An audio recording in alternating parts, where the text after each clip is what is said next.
Suspects or motive in the murder of rapper and actor Tupac Shakur, who died last Friday the 13th after being gunned down in a drive-by following the Mike Tyson-Bruce Seldon boxing match September 7th.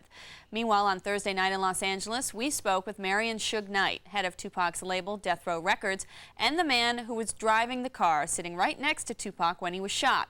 Knight, who himself was grazed in the head by a bullet, was prevented by his lawyers from addressing the shooting itself. But here, for the first time on television, he speaks publicly about its aftermath. How are you feeling and how are you doing physically?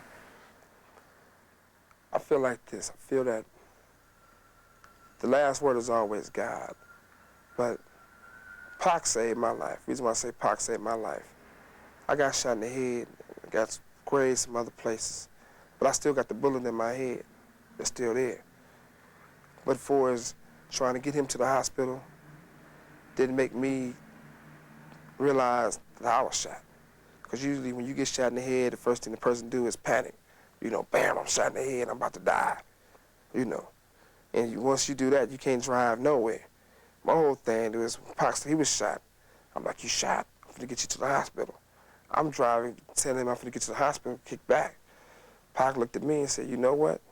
You need the doctor more than me. You the one shot in your head. And we laughed the whole time going to find out went to the hospital.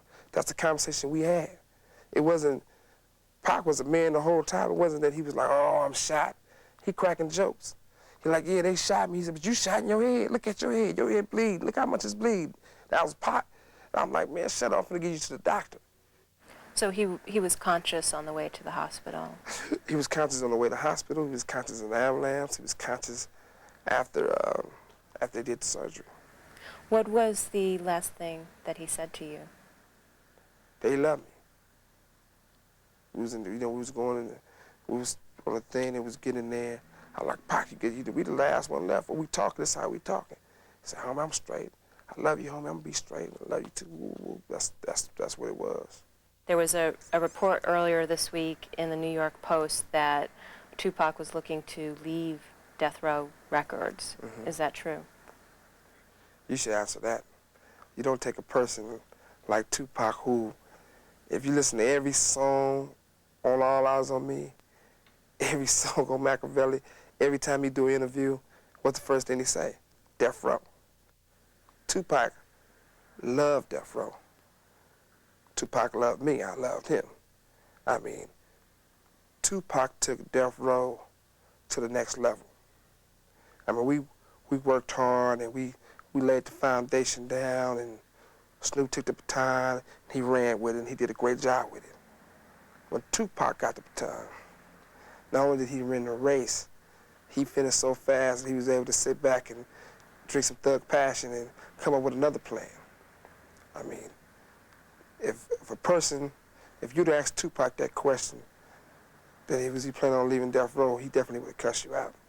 A lot of people in the hip-hop community have said that this incident will change hip-hop. This is a really landmark event, tragic event at that, and that the music will probably never be the same. Do you see the direction of Death Row changing? Is there going to be a different type of music put out? Not at all. We're going to do the same thing we've been doing and sell records. Like I said before, my main goal is fulfill Tupac's dreams. And Tupac would definitely never want the music to change or the style. So we're going to keep it the way he would like it.